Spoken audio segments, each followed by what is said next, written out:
Selamat siang, perkenalkan nama saya Andrea Kristabel Pranata dengan NIM 1042439 dari kelompok 7 dan akan mempresentasikan hasil proyek kami yang berjudul Perancangan Biofoam Kemasan Makanan Berbasis Pati Singkong untuk Mengurangi Sampah Plastik.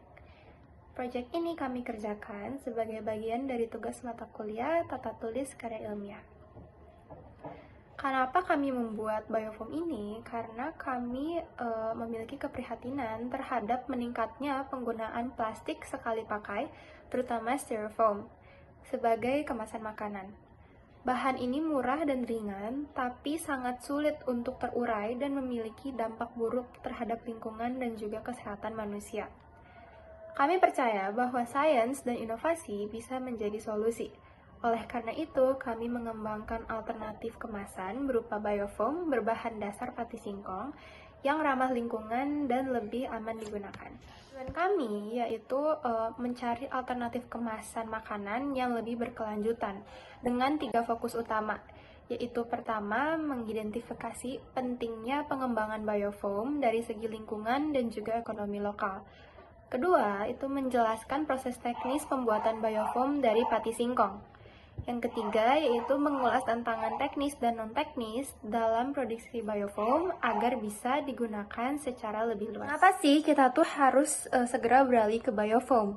Nah, seperti yang kita ketahui, styrofoam itu kan sering dipilih sebagai wadah makanan karena bahannya ringan, praktis, dan juga murah.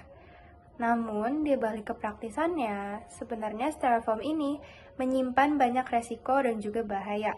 Karena styrofoam bahan utamanya adalah polistirena, yaitu sejenis plastik yang sangat sulit untuk terurai.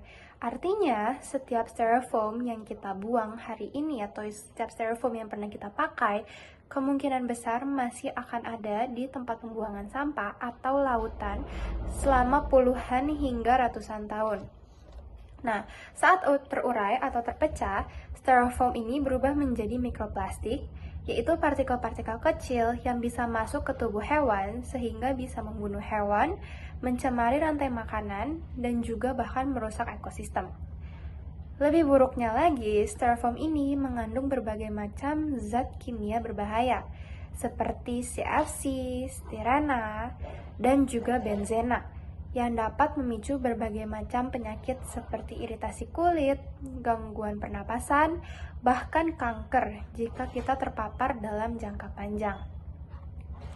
Untuk itu, kami tuh mengusulkan solusi yang lebih ramah lingkungan sebagai pengganti styrofoam, yaitu biofoam. Nah, biofoam ini terbuat dari bahan-bahan alami yang dapat terurai dengan mudah atau biodegradable. Dia tidak mencemari lingkungan dan aman untuk kesehatan. Bahkan bisa membantu sektor pertanian Indonesia karena bisa dikembangkan menggunakan sumber daya dari Indonesia, yaitu singkong. Apa aja sih bahan-bahan yang diperlukan untuk membuat biofoam? Nah, dalam pembuatan biofoam ini diperlukan berbagai bahan-bahan, yaitu ada gliserin 30 ml itu untuk elastisitas, tepung tapioka sebanyak 23 gram sebagai bahan penguat, kemudian ada tepung singkong sebanyak 25 gram sebagai bahan utamanya, dan juga ada air sebanyak 30 ml. Sekarang saya akan menjelaskan langkah-langkah pembuatan biofoam. Dari step pertama yaitu untuk menyiapkan semua bahan yang diperlukan, kemudian mencampurkan bahan sesuai dengan takarannya, dan aduk hingga tercampur rata. Setelah itu, tuangkan adonan ke dalam cetakan, bisa berupa aluminium foil ataupun mangkok yang microwavable.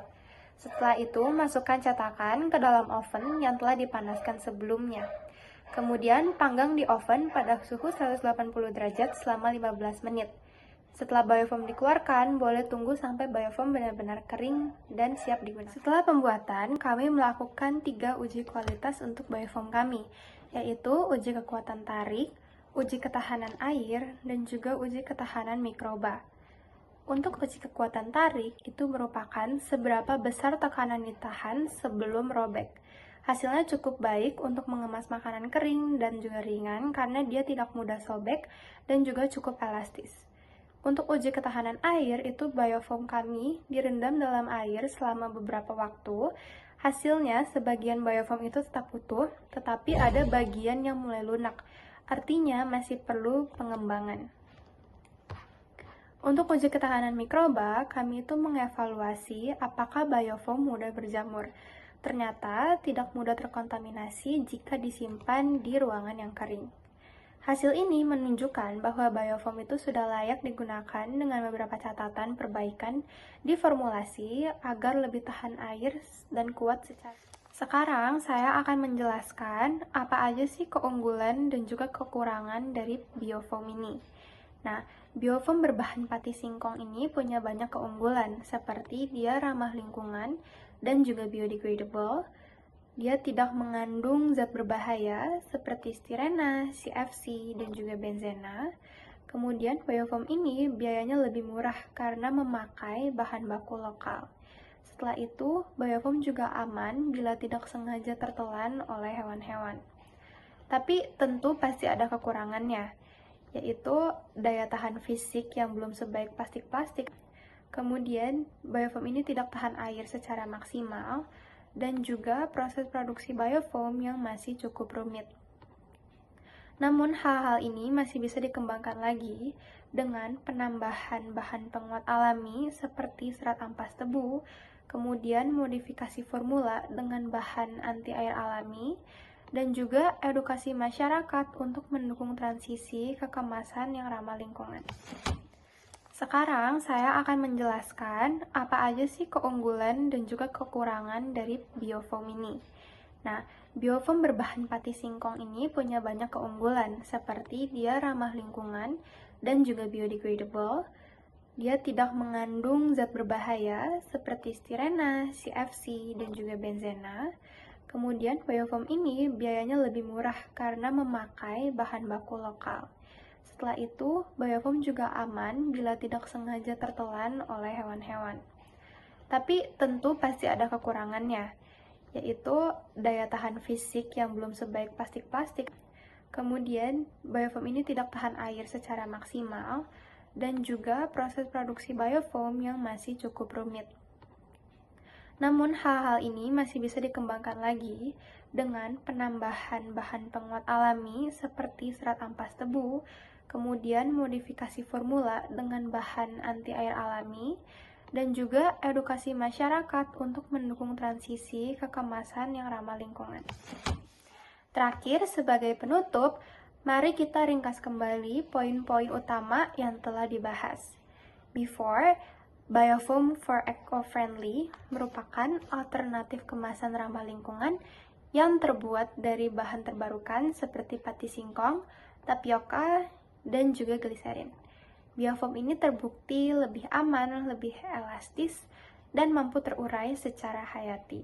Berbeda dengan styrofoam yang mengandung zat-zat berbahaya dan juga sulit terurai. Melalui inovasi ini, kami ingin turut mendorong perubahan menuju gaya hidup yang lebih hijau dan juga berkelanjutan. Terima kasih atas perhatian dan waktunya. Semoga presentasi ini bisa memberi inspirasi untuk mulai beralih ke pilihan yang lebih ramah lingkungan dalam kehidupan sehari-hari. Salam hijau dan sampai jumpa!